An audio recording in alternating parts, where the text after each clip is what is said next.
Praise the lord. Revival voice TV programme చూస్తున్న మీ అందరికీ మా హృదయపూర్వక వందనాలు తెలియజేస్తున్నాం. ఇప్పుడు మా నాన్నగారు బిషప్ కొత్తపల్లి సుధాకర్ పాల్ గారు వాక్యాన్ని అందిస్తుండగా మీరందరూ శ్రద్ధగా విని దైవ దీవెనలు పొందండి. లేవి కాండం 23 అధ్యాయం, లేవి కాండం 23 అధ్యాయము 15-16 వచనాలు. మీరు విశ్రాంతి దినమునకు మరునాడు మొదలుకొని, విశ్రాంతి దినానికి మరునాడు మొదలుకొని అనగా అల్లాడించు పనను మీరు తెచ్చిన దినము మొదలుకొని 7 వారములు లెక్కింపవలెను. లెక్కకు తక్కువ కాకుండా 7 వారములు ఉండవలెను. 7వ విశ్రాంతి దినపు మరుదినమున వరకు మీరు 50 దినములు లెక్కించి యెహోవాకు క్రొత్త ఫలముతో నైవేద్యము అర్పింపవలెను. చూసారా, 50వ దినం కొత్త నిబంధనలు ఏంటి చెప్పండి? 50వ దినం పెంతుకోస్తు దినం. యేసు ప్రభువారు చనిపోయి తిరిగి లేచిన తర్వాత అందరికి కనబడి 40 దినాలు మరి అందరికీ కనబడిన తర్వాత ఇంక వాళ్ళు ఏం చేశారంటే ఇంకా మేడగదిలోకి వెళ్ళి కూర్చున్నాడు. 50వ రోజు పరిశుద్ధాత్ముడు ఈ లోకానికి వచ్చాడు. దేనికి స్తోత్రాలు చెల్లిద్దాం. హల్లెలూయా. కాబట్టి ప్రియమైన దేవుని బిడ్డలారా, వారాల పండుగ కూడా మరి 7 గుర్తుగా, వాళ్ళు కూడా 7 రోజులు, మరి 7 7 49 ప్లస్ ఒక అదనంగా రోజు కలిపి 50 రోజులు కలిపి వాళ్ళు ఒక పండుగ చేసినట్లుగా, మనం ఆరాధన చేసినట్లుగా. కాబట్టి 7 చాలా ప్రాముఖ్యమైంది. కాబట్టి మనం ఎలాగుండాలి? ఈ ప్రభువును బట్టి మనం పండుగలు చేసేవారుగా, ప్రతి ఆదివారం ఒక పండుగ, మనకి నెలలో 5 రోజులంటే ఒక పండుగ. దేవుని ఆరాధన అంటేనే ఒక పండుగ దినం అన్నమాట.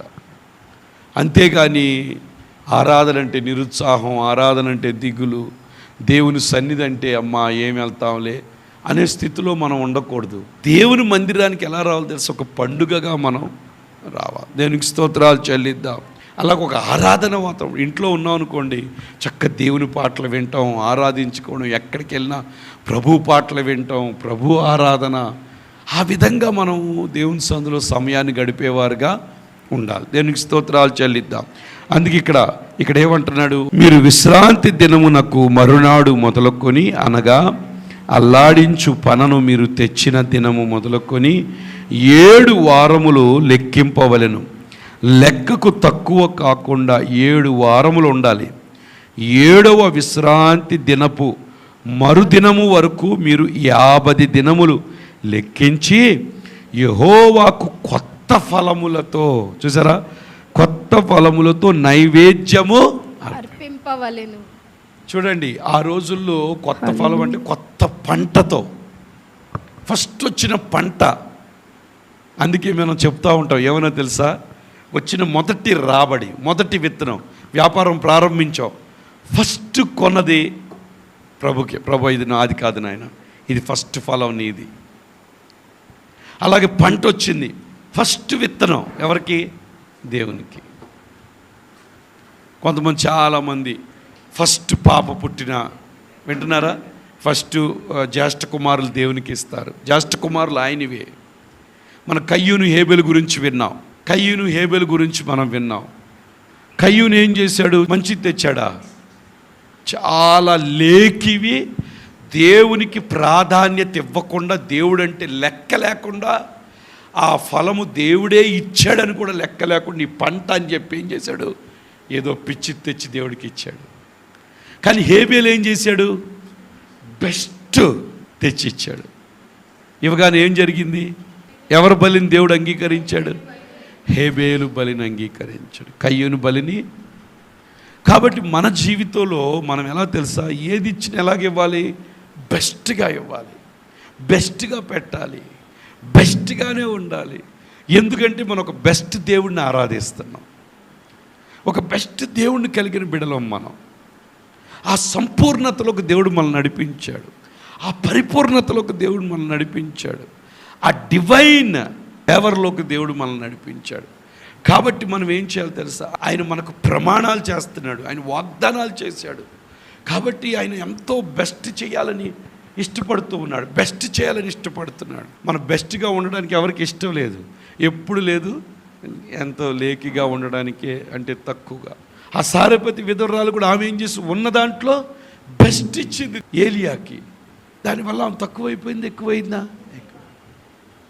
దేవుడా. కాబట్టి ఇక్కడ ఏమంటున్నాడు చూడండి, ఏమంటాడు, యెహోవాకు క్రొత్త ఫలముతో, నైవేద్యము అర్పింపవలెను. దేవునికి కొత్త ఫలముతో.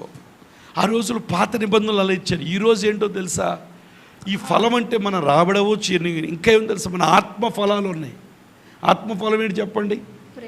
ప్రేమ, సంతోషం, సమాధానం, దీర్ఘశాంతం, దయాలత్వం, సాత్వికం, మంచితనం, ఆశానిగ్రహం, విశ్వాసం. ఇవి దేవునికి నైవేద్యంగా నువ్వు సమర్పించాలి. దీర్ఘశాంతం ఉండదు. ఎవరైనా మనల్ని కరెక్ట్ చేస్తే మనకు నచ్చదు. ఎవరిని వచ్చి ఏమండి మీరు అట్లా కాదని చెప్పారు, ఎంత కోపం వచ్చేస్తుంది. నువ్వెవరు మాకు చెప్పడానికి. ఇక్కడంటే కొత్త ఫలముతో, దేవుడు మనకిచ్చిన ఆత్మ ఫలముతో ఆయన దగ్గరికి వచ్చి ఆ ఫలాలు ఆయనకి చూపిస్తూ ఉంటే ఆయనకి ఎంతో. అంజూరపు చెట్టు కిందకి ఆయన చూశాడు, ఫలం ఎక్కడ దొరుకుద్దని. ఎక్కడ దొరకలేదు. ప్రభువు మనల్ని చూస్తున్నాడు. అయ్యో, నా బిడ్డల దగ్గర నా ఫలాలు కనపడతాయా? నా గుణలక్షణాలు బిడ్డలకు కనపడతాయా? ప్రేమ ఉందా? సంతోషం ఉందా? సమాధానం ఉందా? దీర్ఘశాంతం ఉందా? దయాళత్వం ఉందా? విశ్వాసం ఉందా? కొంతమంది చాలా చెప్తారు, విశ్వాసంలో బలహీనంగా ఉంటారు. కొంతమంది అన్ని మాటలు చెప్తారు, ప్రేమలో చాలా డౌన్గా ఉంటారు.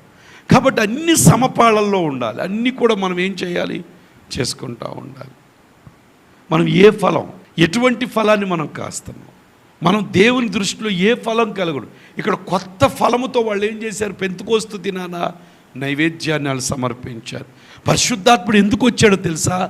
నీలో శారీరకమైన ఫలాలు ఫలింపచేయడానికి కాదు, ఆత్మీయంగా నువ్వు దేవునికి ఇష్టమైన ఫలాలు ఫలింపచేయడానికి, ఆ ఆత్మఫలం ఫలించడానికి. ఆత్మఫలం.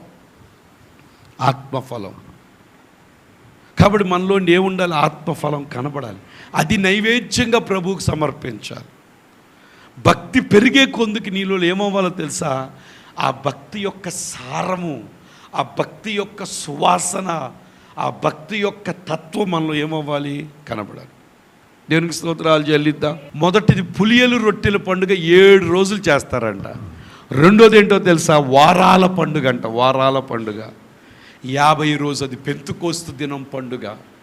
కాబట్టి 50వ రోజు పరిశుద్ధాత్ముడు ఈ లోకానికి వచ్చి ప్రతి మనిషిని కూడా వెలిగించి వాళ్ళు ఆత్మఫలము ఫలించే విధముగా పరిశుద్ధాత్ముడు మనలో పనిచేస్తూ ఉన్నాడు. కాబట్టి ఆ ఫలాన్ని మనం ఎవరికి నైవేద్యంగా ఇవ్వాలి? దేవునికి. మన పాత ఫలాలు కాదు, పాత అసూయ, ద్వేషం, అది కాదు దేవునికి కావాల్సింది. కొత్త ఫలం, ప్రేమ, సంతోషం, దీర్ఘశాంతం, దయాలత్వం, సాత్వికం, ఆశానిగ్రహం, విశ్వాసం, మంచితనం, ఇవన్నీ కూడా ఏంటి తెలుసా? ఆ ఫలం ప్రభుకి మనం సమర్పించేవారుగా, అటువంటి గుణలక్షణాలు కలిగిన వారుగా ఉండాలి. దేనికి స్తోత్రాలు చెల్లిద్దాం. ఒక విషయం చెప్పనా? ఫలాన్ని బట్టి ఆ చెట్టుని మనం ఏం చేస్తాం? మంచిదా చెడ్డదా అని చెప్తాం. కాయ తిన్నాక తీయగుండి, అబ్బా ఈ చెట్టు ఏం చెట్టురా అంటాం. పొల్లగుంటే. కాబట్టి మన ఫలాన్ని బట్టే మనం ఎవరిని ఆరాధిస్తున్నాం అందరికీ అర్థమవుతుంది. అర్థమైందా? మన ఫలం. దీర్ఘశాంతం ఉందా? దయాలత్వం ఉందా? ఆశా నిగ్రహం ఉందా? ఆశ ఉంది కానీ నిగ్రహించుకోగలుగుతున్నావా?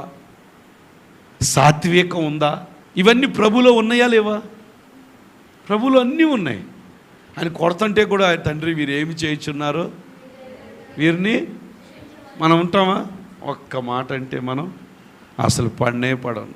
పాస్టర్ గారు ఏమైనా చెప్పడు కానీ ఆ మాట నాకు నచ్చదండి, మళ్ళీ పాతం గుర్తుకొచ్చుద్ది నాకు అంటారు. దేనికి స్తోత్రాలు చెల్లిద్దాం. ఏం గుర్తుకు రాదు, గుర్తుకు వచ్చినా పర్లా, లాస్ట్కి నీ దారి నువ్వు వేసుకున్నావు వెళ్ళిపోవడానికి. ఎక్కడికి? నరకానికి. దేవుని బిడ్డవైన తర్వాత మనం ఎలాగుండాలి? మన గుణలక్షణాలు, ప్రభు యొక్క గుణలక్షణాలు మనలోంచి అనేకులకి కనపడాలి. అంతేగాని అసూయ, ద్వేషం, కొంతమంది కుళ్ళు, పద్దాక కుళ్ళు ఉంటుంది. కుళ్ళు ఉండకూడదు. కుళ్ళున్నంటే నువ్వే కుళ్ళిపోతావు. కుళ్ళు నీకే ఉంది కాబట్టి నువ్వే కుళ్ళుతావు. ఎవరు కుళ్ళుతారు? ఇప్పుడు కాయకు కుళ్ళుతనం వచ్చింది, ఆ కాయ కుళ్ళుతో పక్కన కుళ్ళుతారా? ఇప్పుడు నీ కుళ్ళు ఉంటే ఎవరు కుళ్ళుతారు? నువ్వే కుళ్ళిపోతావు. నలిగిన మనసు ఎముకలను ఏం చేస్తుందంట? కుళ్ళింపజేస్తుంది. అందుకే మనసుని ఎప్పుడు చికాకులు పెట్టకూడదు. నీకు తెలియకుండా నువ్వు అనారోగ్యం అయిపోతున్నావు. తెలియకుండా నీ అవయవాలు పాడైపోతున్నాయి. ఒక దినం అవి బయటపడతాయి.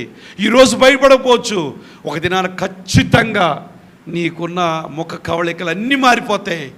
దారుణంగా అయిపోతావు నువ్వు. ఇది ఇప్పుడుది కాదు, ఎప్పటి నుంచి నీలో కుల్లి కుల్లి కుల్లి ఎముకలు కూడా కుళ్ళిపోయే పరిస్థితికి వచ్చేస్తుంది. కాబట్టి మనం ఎలాగుండాలో తెలుసు, ప్రశాంతంగా. ఎవరన్నా పైకి వస్తే సంతోషం, దేవా స్తోత్రం నాయన, వాళ్ళకి చేసావా, మాకు కూడా చేస్తావు, దేవునికి స్తోత్రాలు చెల్లిద్దాం. వాళ్ళని దీవించావా, నన్ను కూడా దీవిస్తావు నాయన. నీకు పక్షపాతం లేదు నాయన, నువ్వు మా పక్షాన ఉన్నావు నాయన. అబ్రహాము యొక్క ఆశీర్వచనం నా మీద ఉంది. ఖచ్చితంగా దేవుడు నన్ను దీవించడం గ్యారంటీ. ఈ సంవత్సరం దేవుడు నాకు కావాల్సిన అవసరం తీర్చడం గ్యారంటీ. 7వ నెలలోకి వచ్చాను కాబట్టి 7వ నెల ఏంటో తెలుసా, కొత్త ఫలం ఇచ్చే నెల. నా జీవితంలో దేవుడు కొత్త ఫలాన్ని తీసుకొస్తాడు. అది నేను ప్రభువుకి నైవేద్యంగా ఇస్తాను. కాబట్టి 50 దినాన ఏ విధంగా అయితే పరిశుద్ధాత్ముడు ఈ లోకానికి వచ్చి ప్రతి బిడ్డను మండించాడో, ఈ 7వ నెల కూడా నన్ను మండిస్తాడు. అనేకుల్ని ప్రభు దగ్గరికి నడిపించే బిడలుగా, అనేకులు ప్రభు వైపు ఆకర్షితులయ్యే బిడగా, అనేకులు ఆకర్షించే బిడగా దేవుడు నన్ను మలుస్తాడు అన్నవాళ్ళు దేవునికి స్తోత్రాలు చెప్పాడు. ఎవరి దగ్గరికి ఆకర్షిస్తావు? యేసయ్య దగ్గరికి నడిపించే బిడగా నువ్వు మారును గాక. నీకు నువ్వే కాదు, యేసయ్య దగ్గరికి అనేకులు నడిపించాల. యేసయ్య దగ్గరికి అనేకులు కొంతమంది చెడగొడతా ఉంటారు. కాబట్టి యేసయ్య దగ్గరికి మనం నడిపించు. తర్వాత చూడండి, ఇంకో పండుగ ఉంది, అది మనం చూద్దాం.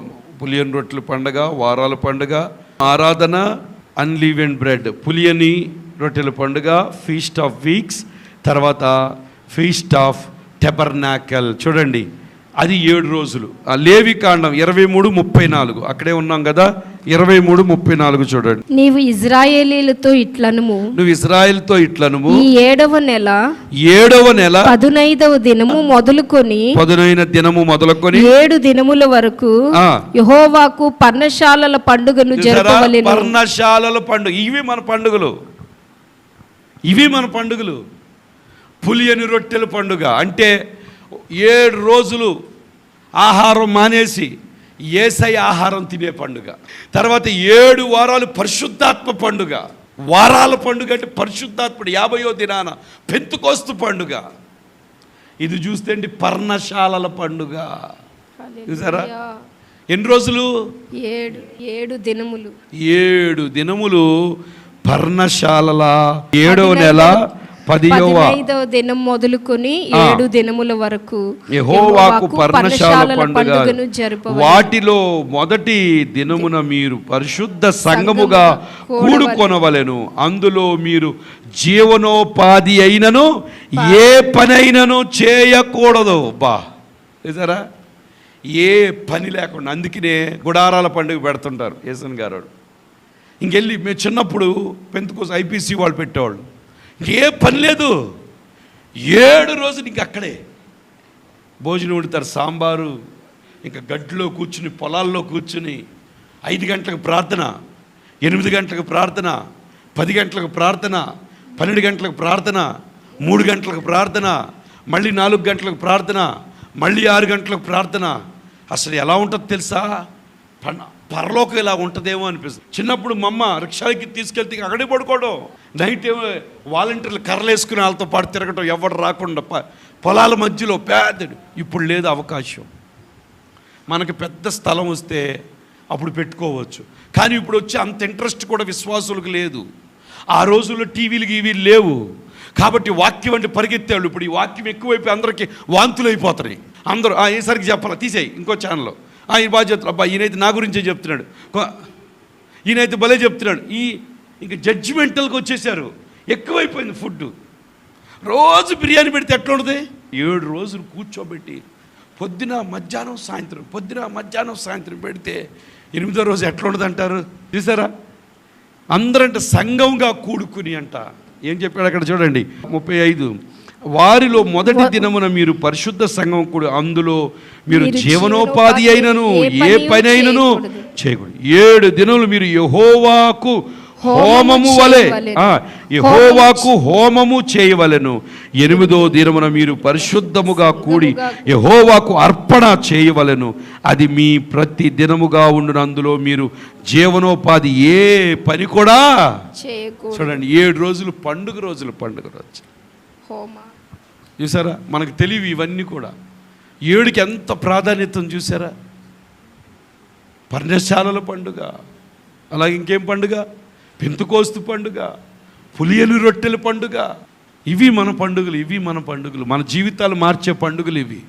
ఒక 3 రోజులు, ఇప్పుడు 5 రోజులు కోటాలు పెట్టి కొంతమంది 5 రోజులు, మిగతా వాళ్ళందరూ ఇంట్లో పండుగ చేసుకుంటున్నారు. హాయిగా టీవీ పెట్టుకోనో, మంచం మీద పడుకోనో, అంట్లు తోకొని, దుప్పట్లు తుక్కొని, రేపు పొద్దునకి ఇడ్లీలకి రెడీ చేసుకుంటా, అట్టుకు రెడీ చేసుకుంటా, మళ్ళీ రేపు టిఫిన్ వేయాలి, చట్నీ ఏం చేయాలి, టమాటా, పిల్లలు ఏమంటే అమ్మ టమాటా వద్దు, అదే ఇదే అని అవి చూసుకోండి. అవి మంచిదే, చేసుకోకూడదని నేను చెప్పట్లా. తినాలి, మంచిది, మంచిగా శ్రేష్టమైన ఆహారం తినాలి, వ్యాపారం చేయాలి. కానీ నీ జీవితాన్ని మార్చే పండుగలు అయ్యి, అది నీ జీవితాన్ని మార్చుద్దా? నరుని కష్టం వల్ల అట్లని కష్టపడకూడదని చెప్పి యెహోవా అనుగ్రహం ఏం చేస్తుంది? ఆ కష్టానికి ఏమి జోడించాలి? యెహోవా ఫేవర్ జోడించాలి. ఫేవర్ ఎక్కడ దొరుకుద్ది నీకు? ఎక్కడ దొరుకుద్ది? ఈ పండుగలు చేసినప్పుడు. పులియని రొట్టెల పండుగ, పర్ణశాలల పండుగ, పరిశుద్ధాత్మల పండుగ. ప్రభువులో 7 రోజులు ఉపవాసం. అసలు ఉపవాసమే పోయింది. ఉపవాసం అంటే షుగర్ అంటున్నారు. ఎవరిని ఉపవాసం? పాస్టర్ గారు, మేము చిన్నప్పుడు పాస్టర్ గారు బాగుండేవాడు, ఇప్పుడు షుగర్ వచ్చిందిగా, అయ్యా ఉండలేకపోతున్నాం. ఓకే, షుగర్ రానోళ్ళు పాస్టర్ గారు ఏదైనా చెప్పను, అది మాత్రం ఆపొద్దు. కాబట్టి 7 దేనికి గుర్తుగా ఉందంటే అనేక రకాలైన పండుగలకి, ఆరాధనకి గుర్తుగా ఉంది. దేవునికి స్తోత్రాలు చెల్లిద్దాం. హల్లెలూయా. మొదటిగా ఈ నెంబరు, ఈ యొక్క సంఖ్య సంపూర్ణతకు గుర్తుగా ఉంది. రెండోది ఏంటో నిబంధనకు అండ్ పరిపూర్ణతకు గుర్తుగా ఉంది. మూడోదిగా చూస్తే పండుగలకు, ఆరాధనకు గుర్తుగా ఉంది. కాబట్టి ఈ నెలలో మనం ఏం చేయాలి? దేవుని వాక్యాన్ని ఎక్కువ చదవాలి. ఈ నెలలో మనం ఏం చేయాలి? పనులు తగ్గించి ప్రభు దగ్గర ఎక్కువ కూర్చోవాలి. దేనికి స్తోత్రాలు చెప్పండి. కొంతమంది ప్రభుతో మాట్లాడడానికి సమయం కూడా లేదు, అంత బిజీగా ఉన్నారు. ప్రభుతో ఏమండి, ఈ జీవితం కొరకు గంటలు కష్టపడుతున్నారు. ఈ జీవితాన్ని నిలపగలిగిన ప్రభు దగ్గర ఎంతసేపు కూర్చుంటున్నాం? ప్రశ్న మీరైనా నేనైనా. ఈ జీవితంలో, ఈ శరీరంలో వచ్చే రోగాలను బాగు చేసుకోవడానికి హాస్పిటల్కి వెళ్ళి గంటలు కూర్చుంటున్నారు. కానీ ఆయన పొందిన దెబ్బల చేత పైసా ఖర్చు లేకుండా స్వస్థపరచగలిగిన ఆ యేసయ్య దగ్గర ఎంతసేపు కూర్చుంటున్నాను? అందుకే మార్తా మరియాకి చెప్పాడు, మరియ ఎంచుకున్నది ఉత్తమమైనది, అది ఆమె దగ్గర నుంచి ఎవ్వరు కూడా. ఈ లోకంలో డబ్బు ఎవరైనా దొంగిలిస్తారు, ఆరోగ్యం దొంగిలిస్తారు, అవసరమైతే నిన్ను మాయ చేసి తీసుకెళ్ళి నీ కిడ్నీలు అమ్మేసుకుంటారు, కళ్ళు అమ్మేసుకుంటారు. కానీ దేవుని సన్నిధిని ఎవరైనా దొంగిలించగలరా? కాబట్టి నీకు మొదటి ఏంటి ప్రాధాన్యత? ఈ 7వ నెలలో ఈ పండుగ నువ్వు చెయ్యాలి. ఈ పండుగలు నువ్వు చెయ్యాలి. పులియని రొట్టెలు ఉండకూడదు నీ ఇంట్లో, పులిసింది ఏది ఉండకూడదు. శ్రేష్టమైన జీవాహారం నీ శరీరాల్లో, నరాల్లో, మనసులో పెనిట్రేట్ అవుతూ ఉండాలి. బెతస్తా నీళ్లు కదిలినట్టుగా వాక్యం నీలో కదులుతూ ఉండాలి. యూట్యూబ్లో ఉన్న వార్తలు నీలో కదలకూడదు. యూట్యూబ్లో చూసినవే బుర్రలో కదలకూడదు. ఏది కదలాలి? ప్రభు వాక్యమే కదలాలి, ప్రభు మాటలే కదలాలి. పరిస్థితుల్లో ప్రభు కొరకే నువ్వు నిలబడాలి. దేనికి స్తోత్రాలు చెప్పండి. హల్లెలూయా, హల్లెలూయా. కాబట్టి ఆ పులిసింది ఏది ఉందో తీసేసుకోవాలి. 7వ నెలలో పులిసిని ఏమున్నాయో మీకు తెలుసు.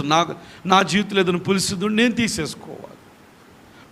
పులిసిన మజ్జిగ తాగుతారు ఎవరన్నా?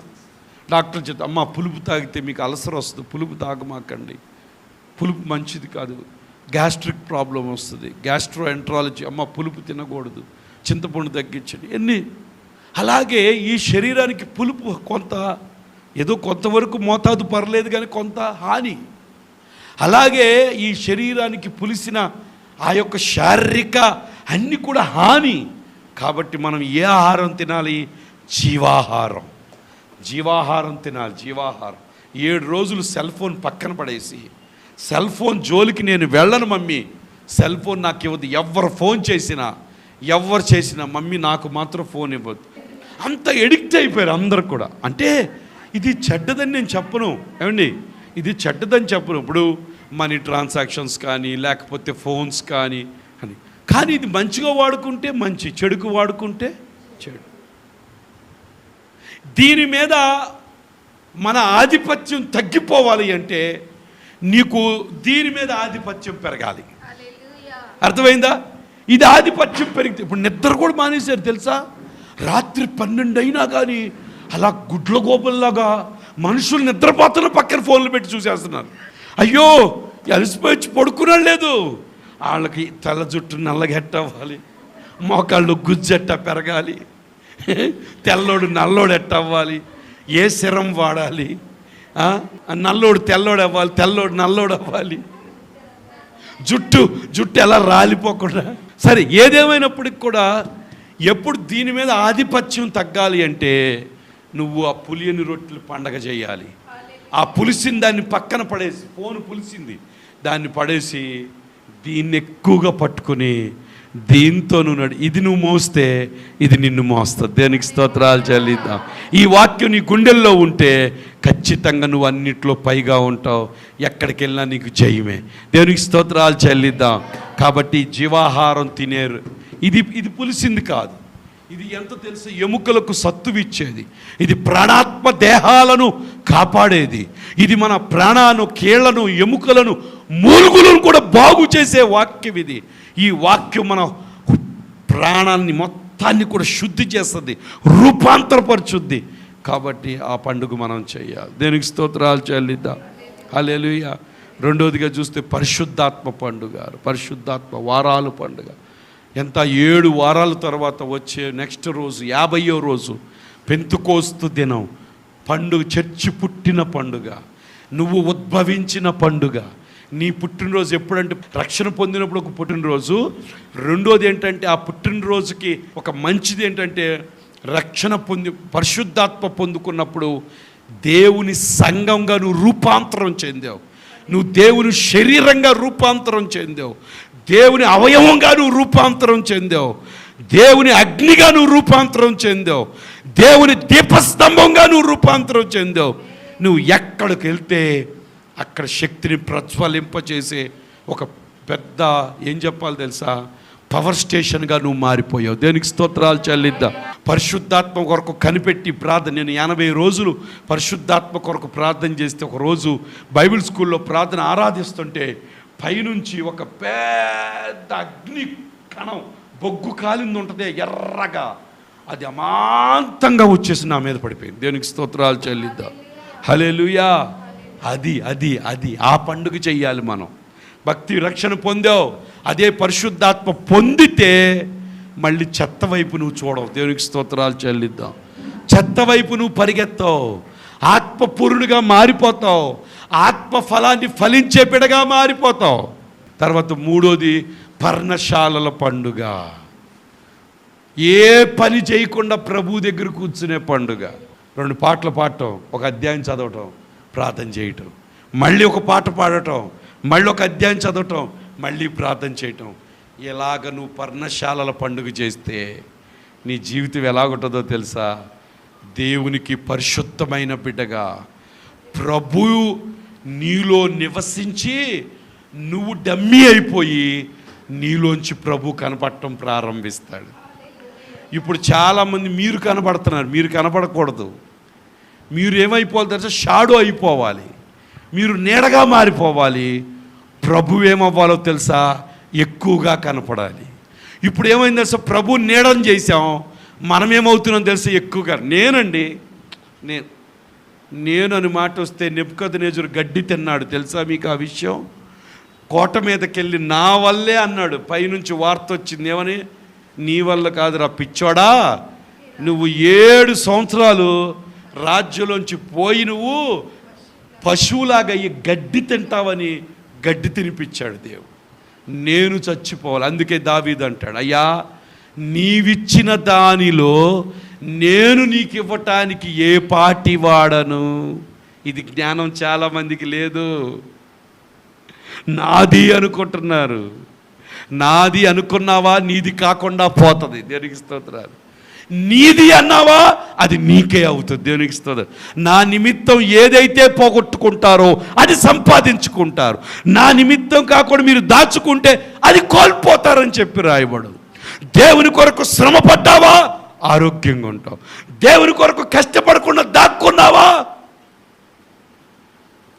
ప్రభువులో నువ్వు విత్తబడితే, ప్రభు కొరకు నువ్వు కష్టపడితే ప్రభు నిన్ను దీవిస్తాడు. దేవునికి స్తోత్రాలు చెల్లిద్దాం. అందుకే అబ్రహాము ఏమన్నాడో తెలుసా?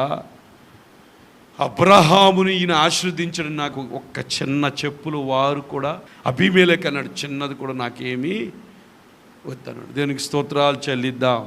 హల్లెలూయా, హల్లెలూయా.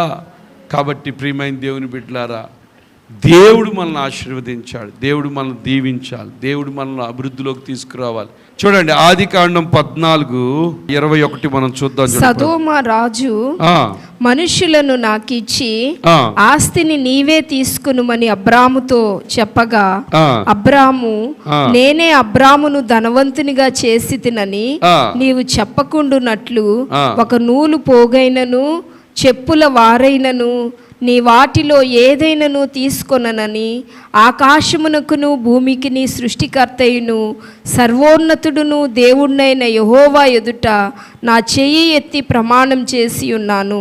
మరియు షాలేము రాజైన మెల్కీసెదెకు రొట్టెను ద్రాక్షారసము తీసుకుని వచ్చాను. అతడు సర్వోన్నతుని దేవుని యాజకుడు, ఎవరు? యేసయ్య. అప్పుడు అతడు అబ్రహామును ఆశీర్వదించి, ఆకాశమునకు భూమినికి సృష్టికర్తయగు సర్వోన్నతుడైన దేవుని వలన అబ్రాము ఆశీర్వదింపబడునుగాక అనియు, నీ శత్రువులు నీ చేతికి అప్పగించిన సర్వోన్నతుడగు దేవుని స్తుతింపగడునని అనియు చెప్పాను. అప్పుడు అన్నిటిలో అతనికి 10వ వంతు ఇచ్చాను. అబ్రహాము షాలేము రాజుకి ఏం చేశాడు?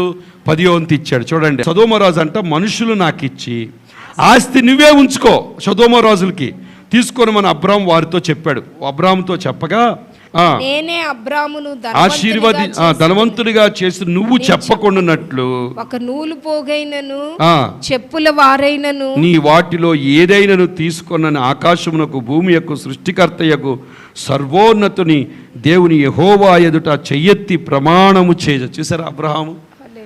ఆశీర్వదిస్తే ఎవరు ఆశీర్వదించాలి? దేవుడే. ఎప్పుడు ఆశీర్వదిస్తాడు? ఇవి చేసినప్పుడు.